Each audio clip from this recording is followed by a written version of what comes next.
Um dos temas fundamentais também da Reforma Protestante é exatamente o tota scriptura, ou a Escritura como um todo, servindo como o nosso padrão, e não a Escritura fatiada, mal interpretada, contextos isolados ou interpretados de maneira alegórica para trazer luz à vida do povo de Deus. E nós temos tentado, irmãos, fazer isso, entender a Escritura como um todo, ou cada um dos textos que avaliamos e estudamos, tentar ver como ele se encaixa no todo da chamada história da redenção. Queria então convidar os irmãos a abrirem suas Bíblias. Nós vamos ler no texto de Gênesis. Nós vamos estudar de 11:27 até 2:9, até 12:9. Mas nós vamos ler somente uma parte do texto nesse momento. Diz assim a palavra de Deus: São essas as gerações de Terá. Terá gerou Abrão, a Naor e a Harã.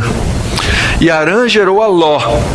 Morreu Harã na terra de seu nascimento, em Ur dos Caldeus, estando Terá, seu pai, ainda vivo. Abrão e Naor tomaram para si mulheres. A de Abrão chamava-se Sarai, a de Naor Milca, filha de Harã, que foi pai de Milca e de Isca. Sarai era estéril, não tinha filhos. Tomou Terá Abrão, seu filho, e a Ló, filho de Harã, filho de seu filho, e a Sarai, sua nora, mulher de seu filho Abrão, e saiu com eles de Ur dos Caldeus para ir à terra de Canaã. Foram até Harã, onde ficaram. E havendo Terá vivido 205 anos ao todo, morreu em Harã. Ora, disse o Senhor a Abrão: sai da tua terra, da tua parentela e da casa de teu pai, e vai para a terra que te mostrarei. De ti farei uma grande nação, e te abençoarei. E te engrandecerei o nome, sê tu uma bênção. Abençoarei os que te abençoarem, e amaldiçoarei os que te amaldiçoarem.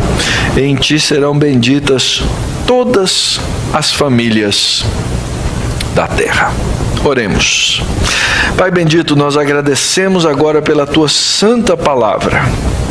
Te agradecemos, ó Deus, pela oportunidade e graça de ler sobre a história e a vida do nosso irmão Abraão, e de saber, ó Deus, como o Senhor o chamou para uma caminhada de fé, na qual ele, ó Deus, tendo recebido a tua palavra, creu e cresceu para abençoar a todas as famílias da terra conforme o teu propósito. Assim, ó Deus, ensina-nos também, a cada um de nós, cada filho teu, cada eleito teu aqui nessa manhã, para que nós, ó Deus, saibamos abençoar o mundo no qual o Senhor nos colocou. E assim, ó Deus, cumprir com alegria e satisfação o papel que o Senhor nos deu. Que as palavras dos meus lábios, o meditar do meu coração, sejam agradáveis na tua presença, Senhor meu, rocha minha, Redentor meu. Amém. Se Martinho Lutero estivesse vivo hoje, e ele viesse até a nossa região e olhasse as igrejas que nós temos no nosso meio hoje, o que Lutero diria? O que você imagina? Só lamento, não é? Só lamento. Hã? Ele ia escrever mais um milhar de teses, né? 95 não seriam suficientes. para expressar a decadência do estado em que vive a igreja contemporânea, ou aquilo que chama-se de igreja. Muito semelhante ao que aconteceu na época dele, uma igreja em decadência que ele queria reformar e não sair necessariamente, mas que já não apresentava condições para que isso acontecesse. E um dos grandes problemas, de novo, da igreja contemporânea é que, além de fugir do solas, esquece-se facilmente de olhar para a Escritura como um todo e interpretá-la como um todo. Nessa série de Gênesis, nós estamos avaliando a grande história da Bíblia, desde a criação, na qual nós vimos o caráter de Deus, o mundo que Deus criou, a imagem de Deus no homem, o padrão de Deus para todas as coisas e especificamente o padrão de Deus na sua imagem. Vimos a rebelião do homem, a chamada queda, a maneira como esse homem rejeitou a palavra de Deus, fez uma escolha pela palavra da serpente, pela palavra de Satanás. Vimos como o homem caiu nesse processo, os mecanismos da queda. Vimos a extensão da queda, a depravação total do homem, o mundo caído, e Deus trazendo luzes e esperança de regeneração, de vida novamente, para então nos mostrar a redenção. Como o homem reconheceu, como o homem viu agora e soube da boca de Deus que haveria duas sementes em luta, a semente da serpente e a semente da mulher, e como a obra da serpente seria uma obra constante de tentativa de destruir o caminho e as coisas de Deus. Então nós vimos isso nos 3 primeiros capítulos até o quarto capítulo de Gênesis. E depois na própria genealogia de Adão, vimos no capítulo 5 como havia uma esperança de luz no meio daquela semente. Entretanto, quando chegamos no capítulo 6 de Gênesis, mais uma vez vimos que a multiplicação do mal proliferou, as sementes se misturaram e mais uma vez a graça se faz absoluta e necessária de ser vista. Vimos então como o mal se multiplicou, vimos como Deus resolveu exterminar a raça humana e preservar e preservou a Noé junto com a sua família, para que um novo começo pudesse ser feito por meio daquela semente. E então nós começamos a ver que Deus tem uma aliança de continuidade. Esse é um dos temas que vai dominar toda a Escritura. Essa aliança de Deus com o seu povo de fazer ou criar para si um povo e ser para esse povo o seu Deus. E aí então paramos nessa parte quando vimos mais uma vez que o homem, depois da destruição, rebela-se contra Deus. Lá em Babel tenta fazer o quê? Construir um grande nome para si, não se espalhar pela terra, não cumprir o propósito original de Deus, que era de fecundidade, multiplicação e encher a terra. Esses são temas que vão ser repetidos por toda a Bíblia. Um deles, além da aliança que já mencionei especificamente, é exatamente a terra. Deus é o Criador, Deus é o dono, e naquilo que é sua propriedade aconteceu uma rebelião. O homem passa a clamar para si mesmo a posse da terra e a posse das coisas. A posse da criação. A criação é de Deus. Deus cria o homem, coloca o homem nessa terra que Deus criou e ordena esse homem que cumpra um papel na terra de Deus. Quando o pecado entra no mundo, o homem rebela-se contra Deus e ele passa a clamar posse sobre as coisas. Eu passo a clamar posse sobre as coisas. Não é assim que nós fazemos? A minha casa, o meu carro, a minha família, e há um sentido em que são meus. mas há um sentido em que todas essas coisas, antes de me pertencerem, pertencem a Deus. Aliás, eu gosto de falar com boca cheia, com orgulho de pai dos meus filhos, não é assim? Mas a própria Escritura diz que os filhos são o quê? Herança do Senhor. Na verdade, não são meus, não me pertencem, pertencem a Deus, tão somente a Deus. E quando nós chegamos então no capítulo que vamos estudar, nesse começo do capítulo 12, final do capítulo 11, nós recebemos de volta o conceito da terra, ou quando é que o homem recebe de volta a terra. Deus ordenou ao homem que enchesse a terra. O homem rebelou-se contra o Criador, caiu. Deus prometeu um resgate de que viria para destruir a serpente, nos deu o proto-evangelho. Deus separa uma semente santa, mas fica claro que essa semente santa, ela não é uma semente sanguínea, senão uma semente espiritual. E aí então nós vemos toda essa história da luta das sementes ao longo da narrativa bíblica. A última história, que foi a história de Babel, o homem recusa-se a encher a terra, Deus faz o quê? Deus espalha o homem por toda a terra. Deus coloca os homens em todos os cantos do mundo. E aí então eles perdem a força de fazer aquilo que eles queriam, que era construir um grande nome para si, conquistar o céu, é isso que eles queriam construir a torre para invadir o domínio de Deus, e agora Deus vai trabalhar com uma linhagem específica para encher, conquistar e abençoar todas as famílias da terra. E a história bíblica, ela é fascinante. Se nós entendêssemos a força que essas palavras, terra, aliança, semente, têm na Bíblia, nós a leríamos diferente, nós entenderíamos a dinâmica dela melhor. Por exemplo, no nosso texto, nós encontramos uma expressão muito peculiar, que havia um homem chamado Abrão, e ele tinha uma esposa que chamava-se Sarai, e sua esposa era o quê? Estéril.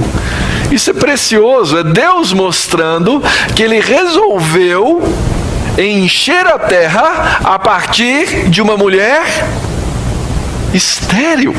Isso é fantástico. Deus podia ter escolhido muitas outras mulheres que não tinham esse problema, que não tinham essa dificuldade, mas Ele quer deixar claro para nós que Ele é o Deus da vida.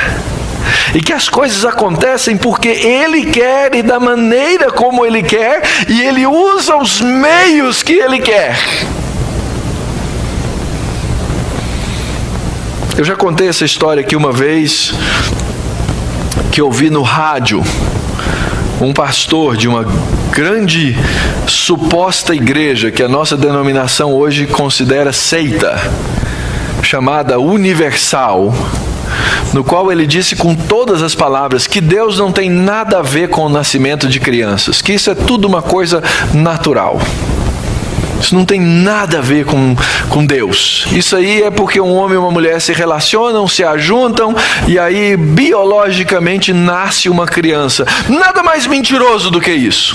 Nessa história que nós lemos aqui, que é a história da chamada família patriarcal, temos os 3 filhos de Terá, Arã, Naor e Abrão, e eles têm os seus filhos, e nos interessa de maneira bem peculiar essa parte aqui de baixo. Terá gera Abrão, Abrão gera Ismael, Isaac gera Jacó, Jacó gera 12 filhos, e desses filhos é que nós teremos a semente santa revelada no mundo. Aliás, de um específico vem aquele que será o Redentor de todos os homens. Se você observar bem, nosso texto começou, e o autor fez questão de fazer isso, de marcar o início de uma nova era, dizendo: são essas as gerações de Terá. Lembra que eu falei que o livro de Gênesis é dividido em seções, e essas grandes seções do livro de Gênesis são marcadas por essa expressão. Essas são as gerações do céu e da terra. Essas são as gerações de Noé. Essas são as gerações de Adão. Essas são as gerações de Noé. E agora então começa um novo capítulo na história bíblica, que na verdade é marcado por essa geração que diz: esse tempo acabou, esse tempo terminou. São essas as gerações de Terá. Agora começa um novo tempo. Terá gerou Abrão, a Naor, a Arã e assim por diante. O que marca nesse texto esse fim de uma era que nos estudos bíblicos nós chamamos de a proto-narrativa, a primeira narrativa, a mais antiga narrativa a respeito do ser humano? A primeira coisa, nós vemos que há um homem que Deus usou para gerar tudo isso. Ele é tirado do meio de um mundo de paganismo e começa mostrando o pai daquele que é o herói da história. Ele começa com Terá, mas o herói da história é Abrão. Por que eu estou usando a expressão herói da história? Porque a pessoa que vai se destacar no texto, até no capítulo 25, é Abrão. Esse homem que foi parar aonde? Em Hebreus 11, na famosa galeria da fé. Só que a história faz questão de mostrar que esse homem, ele não pode ser herói por si mesmo. Ele não pode ser o pai da fé por si mesmo. Ele não pode fazer o seu próprio nome grande, como o povo em Babel quis fazer. Ele é um herói que é absolutamente dependente de Deus. Aliás, ele vem de um lugar de obscuridade. Ele vem de Ur dos Caldeus. É bem provável que Terá e seus filhos fossem originalmente adoradores do deus Lua, ou da deusa Lua. Várias expressões, inclusive os nomes. Milcar significa uma rainha e aponta exatamente para a ideia de ser o nome de uma deidade que era adorada por eles. Ora, Ur dos Caldeus era conhecida por ser esse lugar de adoração dessa deusa, da deusa Lua. E aqui então nós vamos ver que Abrão vai sair de um contexto de profunda idolatria. A origem dele é da idolatria, ainda que ele seja descendente dos semitas, de Sem, ele já estava envolvido num contexto de profunda idolatria. Um povo provavelmente bem evoluído. Nós temos algumas noções bem tortas, às vezes, quando a gente pensa nos personagens bíblicos. A gente, às vezes, pensa em Abraão, meio parecido, assim, com Fred Flintstone, né? Assim, Idade da Pedra, que usava... Nada disso. Moravam em cidades muradas, grandes, com água corrente, casa de 2 andares, todas essas coisas. Tudo bem moderno até para a nossa visão, mas certamente um lugar de idolatria. Naquela terra, Terá teve seus filhos, um dos seus filhos morre ainda naquele tempo, nos lembrando que a morte continua a ser uma realidade para todos os homens em todo o tempo. E ali naquele lugar acontece um chamado, uma vocação. E aqui o texto ele não deixa a maior clareza possível, mas o que a gente entende é que Deus chama Abrão, mas quem sai da terra em primeiro lugar é o pai de Abrão. Deus chama para uma terra que vai mostrar a Abrão, mas Abrão acompanha o pai até um outro lugar chamado Harã. Esse lugar chamado Harã também é conhecido como um lugar de adoração da deusa Lua. O contexto de idolatria continua. Eles saem de um lugar, vão para outro lugar, mas dentro de um contexto de idolatria. O texto faz questão de marcar que essa mulher de Abrão, chamada Sarai, também chamada ou conhecida por princesa, também era uma adoradora da lua. Se Milcá era a rainha, Sarai era a princesa. O contexto de adoração se faz claro dentro desse ponto. E diz o texto que Sarai era estéril. A esterilidade de Sarai é a figura da desesperança. Quem não tem filhos não tem futuro. Quem não tem filhos não tem vida. Quem tem filhos não tem continuidade. Essa era a maneira que toda a cultura percebia essa situação para uma mulher estéril. E eles então saem de Ur dos Caldeus e vão para um outro lugar onde se estabelecem. Diz o texto que o pai de Abrão viveu ainda, morreu com 205 anos ao todo, naquele lugar de adoração, naquele lugar de idolatria. E aí então nós lemos e vemos o capítulo 12, o fim de uma era e o começo de uma era que eu estou chamando aí de a era da bênção. Disse o Senhor a Abrão: sai da tua terra e sai da tua parentela e sai da casa do teu pai e vai para uma terra que eu vou te mostrar. Essa era da bênção, ela é marcada em primeiro lugar pela própria comunicação de Deus. E a grande pergunta que a gente faz é o seguinte: por que Deus chama Abrão? Os semitas tinham crescido, os semitas tinham se espalhado também pela terra, como os demais. Haviam milhares e milhares e milhares deles, mas Deus escolhe um homem. E a grande pergunta que a gente faz, em primeiro lugar, quando a gente vê Deus escolhendo um entre milhares, é o que estava na característica desse homem que faz com que Deus o chame. E sabe qual a explicação que existe para isso, irmãos? A explicação que existe para isso é graça. Por que Deus não chamou Terá? Por que Deus não chamou o avô dele? Eu não sei. Por que ele não chamou a Naor? Por que ele não chamou a Harã? Por que ele não chamou a Ló? Percebem? Não existe uma explicação e o texto não dá uma explicação do porquê de um chamado. Porque o chamado, ele é algo que não se explica, é vontade de Deus, é soberania de Deus, é para a glória de Deus. Por que Deus chamou o Fernando?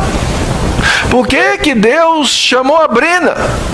Por que Deus chamou a cada um de nós? A resposta é: não sei, a não ser pela sua graça. Assim como o chamado de Abrão é inexplicável, o chamado de cada um de nós, a vocação da fé cristã, é inexplicável. Deus chama, Deus salva, Deus opera, quem, como, quando Ele quer, da maneira dele. É o chamado grande mistério da eleição de Deus. O chamado de Deus é um chamado sobrenatural.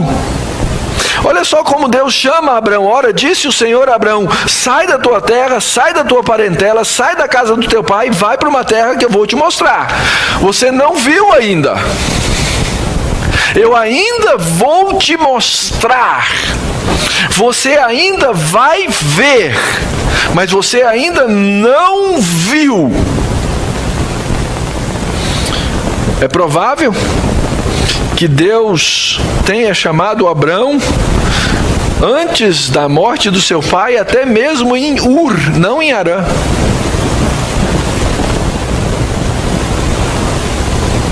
É provável que Deus tenha conversado outras vezes com Abrão, mas parece que ele tinha uma certa resistência e uma certa dificuldade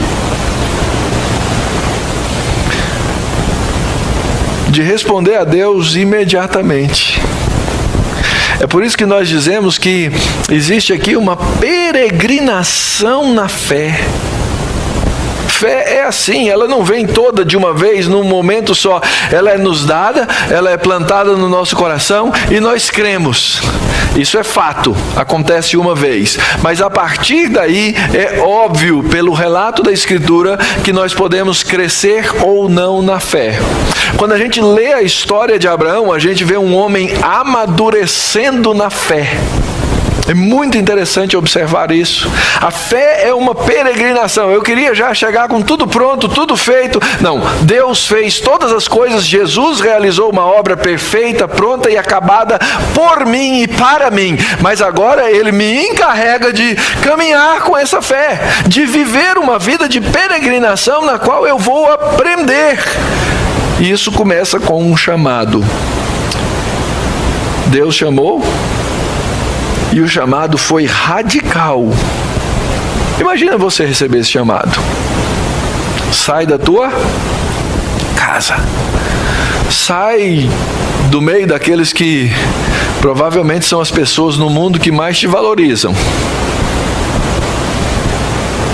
Sai da tua terra, o lugar que você conhece, o lugar que você sabe plantar, colher, cuidar do seu gado, o lugar onde você já conquistou e as pessoas consideram que é o seu domínio. Sai da sua parentela e vai para uma terra que eu vou te mostrar. E ele vai para uma terra que ele não sabia. É interessante essa expressão do texto, sai e vai. Ela mostra um corte radical de coisas. E eu acredito que isso deve ser parte da caminhada de todo cristão. Quando conhecemos a fé verdadeira, que é dom de Deus e que é plantada no nosso coração, existem coisas na nossa vida que precisam ser radicalmente deixadas para trás. Nosso grande problema como cristãos é que nós queremos fazer assim um meio caminho, um comprometimento. Deus, se eu deixar só 90% e guardar 10% não dá. Deus falou, não, vai e deixa tudo. Esse compromisso radical com a fé é o que Deus chama o pai da fé para fazer. Mas é impressionante que ele fez por passos. Deus o chama para uma caminhada radical e ele foi, às vezes, no começo, meio vacilante nos seus passos. Essa história dele ter sido chamado provavelmente em Ur dos Caldeus e só respondeu ao chamado depois que o pai morreu, depois que eles estavam em Harã, é uma mostra disso. E Deus então começa a lhe fazer promessas. Aliás, ele começa dizendo que ele vai cumprir na vida de Abraão aquilo que era desejo dos homens. Lembra, Babel foi construída para quê? Vamos fazer para nós um grande nome. Deus estraga o grande nome e Deus diz para Abraão, Abraão, eu vou te dar um grande nome. Você precisa aprender a depender de mim para fazer isso. E essa ideia de grande que aparece aqui, farei o teu nome grande, farei de ti uma grande nação, é uma referência tanto a números quanto a magnitude da promessa, com essa ironia que eu já narrei. Porque ele escolhe um homem velho com uma esposa estéril. Se você fosse montar um time, seja lá do que for, são essas as pessoas que você ia escolher? Se você fosse aquele que pensava assim, não, eu vou conseguir abençoar toda a terra, você escolheria essas pessoas? Pois foi exatamente essas pessoas que Deus escolheu. E essas pessoas que Deus escolheu, Deus abençoou profundamente. É interessante que nesses 3 primeiros versos aparecem 7 bênçãos. Por que o autor escolheu 7? Porque é o número da completude, é o número da perfeição. Quais são as bênçãos? Abraão, eu vou fazer de você uma grande nação, eu vou te abençoar, eu vou tornar o seu nome grande e você será uma bênção. Essas 4 primeiras bênçãos, elas dizem respeito a Abraão e o seu povo e a sua comunidade. As 3 últimas bênçãos representam a expansão daquilo que Deus vai fazer por meio de Abraão. Eu vou abençoar os que te abençoarem, vou amaldiçoar quem te amaldiçoar, e todos os povos da terra vão ser abençoados por meio de você. Então é uma expansão. Deus pega um homem velho, uma mulher estéril, uma família que na nossa perspectiva, na nossa prospecção, sem futuro, e Deus diz que dessa família seriam abençoadas todas as famílias da terra. Como os planos de Deus são diferentes dos nossos, não é? Como os planos de Deus são ao contrário daquilo que nós imaginamos. Deus vai abençoar. Lembra qual é a bênção no livro de Gênesis? Capítulo 1. Deus os abençoou e disse o quê? Sede fecundos, multiplicai-vos, enchei a terra. Quando Deus diz assim, eu vou fazer de você uma grande nação, ele pensa assim, mas Senhor, eu já estou tentando há tanto tempo, não deu filho aqui ainda. Deus diz assim, calma Abraão, eu sou o Deus da fertilidade, não são esses deuses que estão por aí. Não são essas deusas que estão por aí. Não adianta você fazer suas mandingas, não adianta você fazer seus rituais secretos ou públicos, porque nada disso vai funcionar. Eu sou o Deus da fertilidade. Por isso ele diz, eu vou te abençoar. Não só isso, Abraão, eu vou tornar o seu nome grande, eu vou fazer você famoso. Alguém de estima, com caráter diferente, e você vai ser uma bênção. Deus abençoou Abraão para que ele fosse o portador da bênção. Ele ia carregar em si a bênção divina dentro do contexto de lealdade, porque a partir de Abraão, a realidade espiritual das pessoas seria mudada. Para pensar aqui um pouquinho, o que Deus quer de nós, queridos? Como é que Deus quer que nós abençoemos pessoas? Exatamente da mesma maneira que Abraão. Sendo nós os portadores da mensagem e da palavra que pode e que transforma vidas. Não é isso? Você, como Abraão, chamado por Deus, porta, carrega, leva com você palavras de vida. Pensa em como Deus quer usar você para abençoar a vida espiritual de outros. Mudar a vida espiritual de outras pessoas. Alterar a realidade espiritual de outros que vivem nas trevas. Quem sabe que adoram a lua.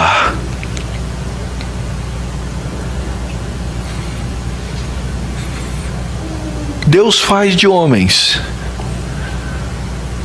portadores de bênçãos, assim como fez de Abraão. E é interessante que isso se expande. Ele diz assim, Abraão, eu vou abençoar quem trouxer bênção para a sua vida.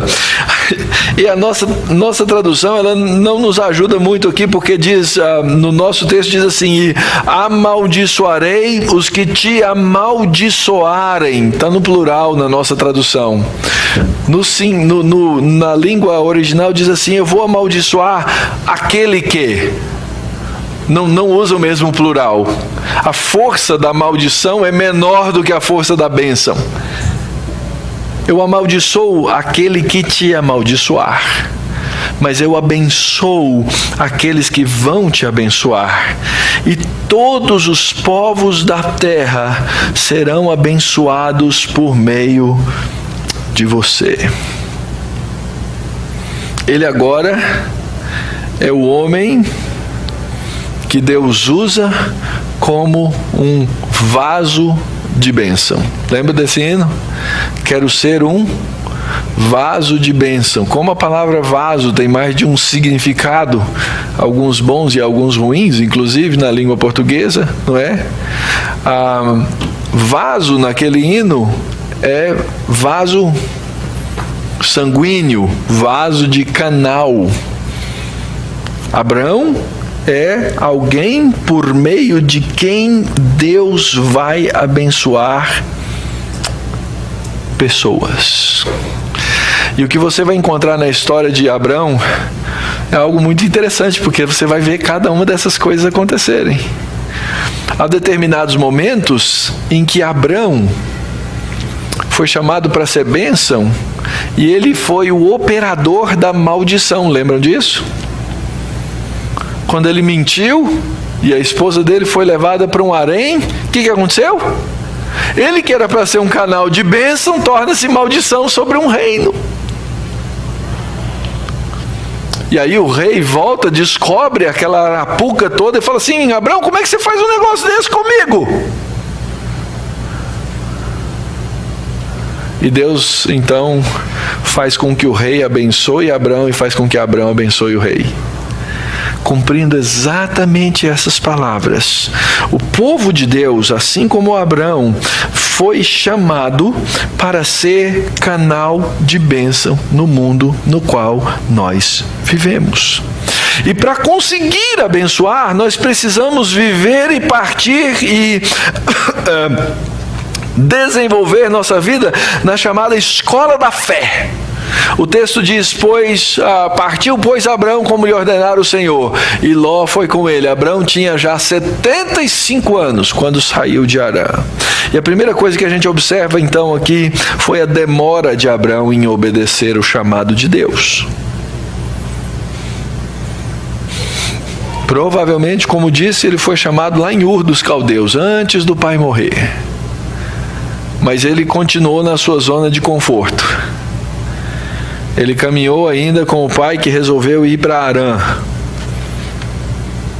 E ele continuou dentro daquele ambiente. Isso envolve, queridos, essa chamada escola da fé. Eu já disse isso para vocês em outras ocasiões. A obra da salvação e a obra da justificação é exclusiva de Cristo. Ele fez de uma vez por todas para que você fosse salvo. A obra da santificação envolve a sua decisão em viver vida santificada. A obediência da fé envolve você. Envolve tomada de decisão. Envolve confiar na palavra de Deus. Ele partiu, ele saiu, ele demorou, mas ele fez.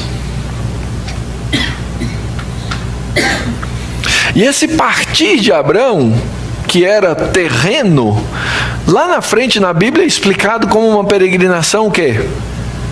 Espiritual. Uma caminhada espiritual. Porque ele esperava uma cidade que tem fundamentos na eternidade. Diz o texto que seu sobrinho Ló foi com ele. Ele caminhou com seu tio na aventura da fé.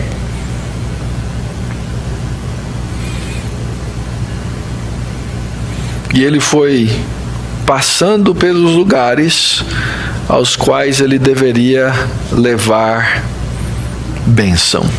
Diz o texto que ele levou Sarai, sua esposa, Ló, filho do seu irmão, ele o adotou. Ele tinha outros bens, outras riquezas, e eles foram para a terra de Canaã, e lá chegaram. Foi trabalho de começar e terminar. Assim como em Babel os homens não conseguiram completar nada e não conseguiram fazer o seu nome grande, aqui a tarefa é completa, porque ela não foi decisão dos homens, ela foi ordem de Deus e ele foi obedecendo a Deus.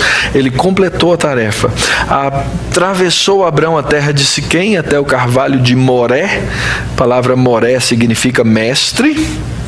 E nesse tempo os cananeus habitavam a terra. Então foi uma jornada de Abraão até chegar a lugares aonde Deus o envia.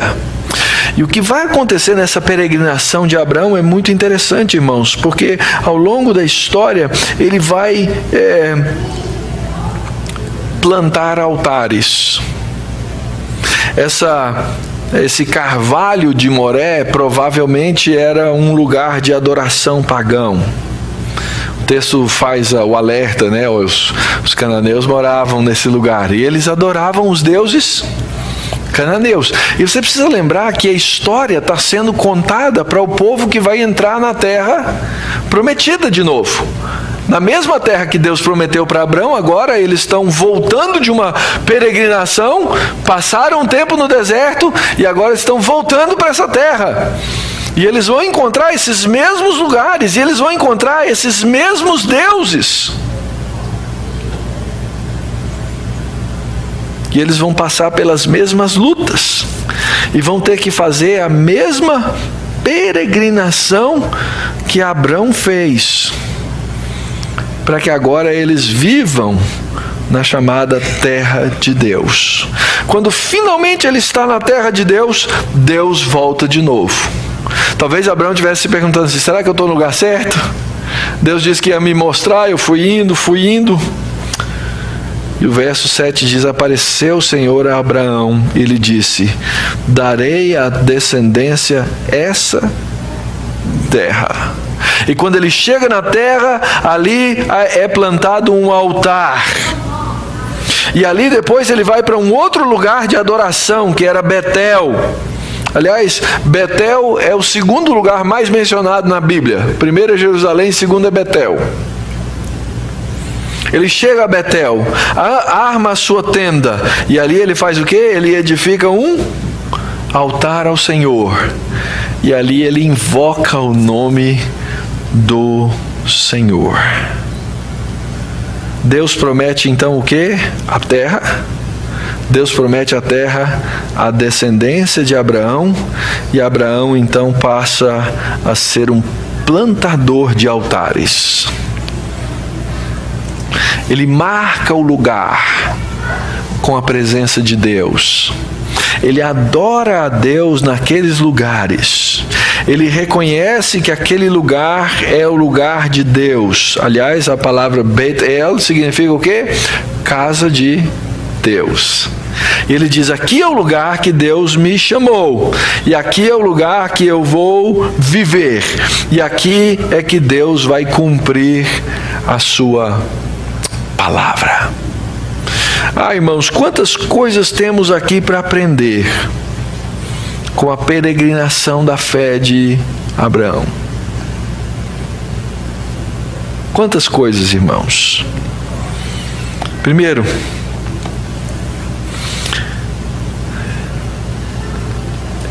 muitos de nós, na nossa geração, viemos de lugares da adoração do paganismo. É ou não é? De onde você saiu? Aonde nasceu a semente da fé na sua casa, na sua família? De repente você é exatamente como um Abrão, debaixo da mão de um Deus que tem uma graça soberana. Ele foi lá no meio das trevas, no meio de adoradores de outros deuses, quem sabe dos deuses da modernidade, quem sabe de deuses antigos. Ele foi lá e pinçou você, ele foi lá e tomou você do meio das trevas e disse: está aqui o meu filho, está aqui a minha filha, está aqui o meu escolhido, está aqui o meu eleito. E ele plantou uma semente de fé na sua vida. Provavelmente provavelmente Deus usou pessoas que eram os portadores da bênção para pregar a palavra para você. Como isso é maravilhoso, queridos. Como a gente tem que lembrar disso. Como a gente precisa voltar a essas coisas constantemente, lembrar como Deus é bom e como a sua graça é tremenda.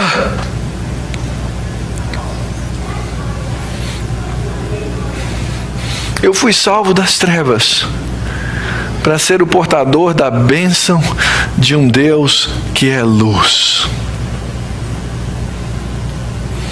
Os meios que Deus usou, você vai encontrar aí na sua história particular. Mas o fato é que Deus fez essa obra. Segunda coisa, você precisa entender, e eu preciso entender, que nesse mundo nós somos peregrinos. Nós fomos chamados para viver e para andar por fé. Por fé. Fé no quê? Fé na palavra de Deus. É interessante, é a mesma coisa. Lá no passado Deus chegou e falou para Abraão. Hoje eu abro a Escritura e Deus nos fala, Deus me fala. Ele nos fala hoje pela sua palavra. Eu tenho para essa peregrinação, eu tenho um guia para a obediência. Às vezes na nossa ansiedade vem aquela história, mas eu queria tanto escutar a voz de Deus, não é? Audível. Sabem do ditadinho, né? É só ler a Bíblia em voz alta. Porque ele fala na Escritura. Ele fala na sua palavra. Você tem um Senhor dessa história. E o Senhor dessa história é aquele que é o verdadeiro descendente de Abraão. Deus diz: eu vou dar para você essa terra, vou dar essa terra para a sua descendência. E lá no Novo Testamento a gente descobre que o descendente de Abraão não era exatamente Isaac, ou Jacó, ou Judá, mas aquele que dessa linhagem veio, Jesus Cristo.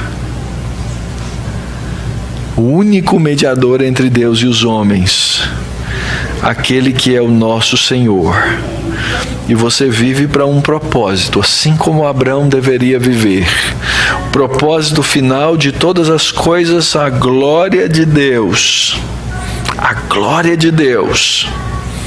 Quando você conseguir entender isso, você entender que você é o portador da bênção, e sendo você o portador da bênção, você leva a bênção de Deus para todos os lugares, para todos os lados.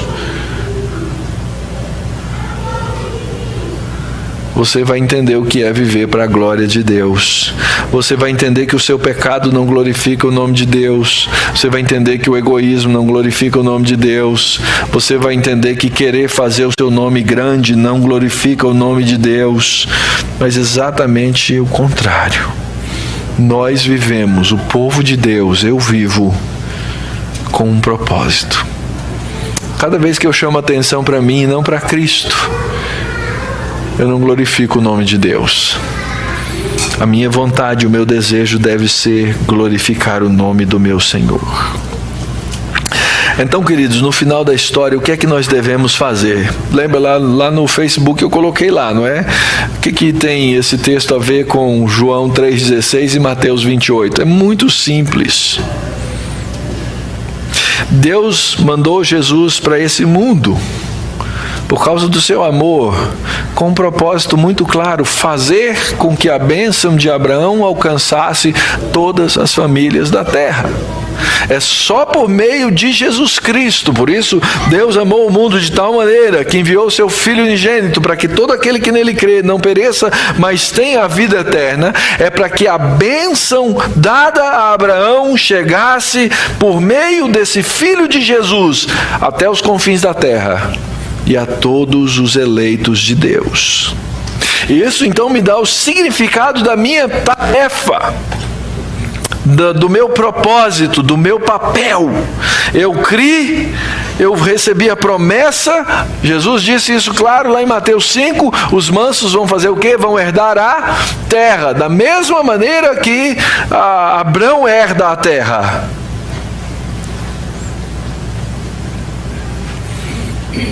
E então a gente sai por todo mundo, pregando o Evangelho para toda a criação de Deus, para que os eleitos de Deus, para que o povo de Deus ouça a palavra, creia, converta-se e encha a terra. A grande comissão dada à igreja hoje é a mesma demanda de Deus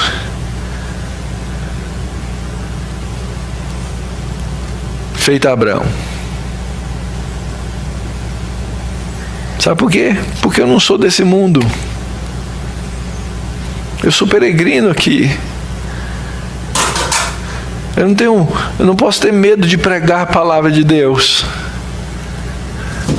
Antes eu tenho que ter ousadia em pregar essa palavra, para que os homens herdem a terra. Quarto, você precisa deixar muita coisa para trás, e pode ser que hoje seja o dia de avaliar o que você não deixou para trás e precisa deixar. Provável que você já tenha deixado muitas coisas, mas pode ser que algumas você tenha deixado, sabe, aqueles 15% de reserva. Deus quer que você deixe tudo que faz parte do seu amor a esse mundo para trás, para amá-lo de maneira integral. E então cabe a cada um de nós avaliar onde eu me encontro nessa caminhada da fé. E se a gente tivesse assim um reloginho, né, de 0 a 100%,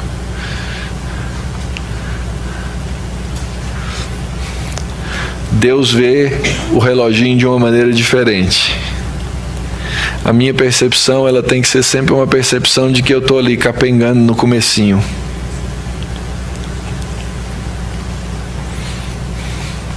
Mas à medida em que eu vivo a vida cristã e a vivo em obediência, eu olho para trás e eu aprendo que o meu progresso nesse reloginho nunca foi por causa da minha capacidade. Sempre foi fruto da graça de Deus. Sempre, sempre, sempre. Apenas lembrando o que a Escritura falou. Pela fé, Abraão, quando chamado, obedeceu, a fim de ir para um lugar que devia receber por herança. Partiu sem saber onde ia. Pela fé, peregrinou na terra da promessa como em terra alheia, habitando em tendas com Isaque e Jacó, herdeiros com ele da mesma promessa. Por quê? Porque ele aguardava a cidade que tem fundamentos, da qual Deus é o arquiteto e o edificador. Então, queridos, andemos nessa caminhada, continuemos nela, construamos os pilares da nossa lembrança de quem nós somos, participando agora da ceia do Senhor.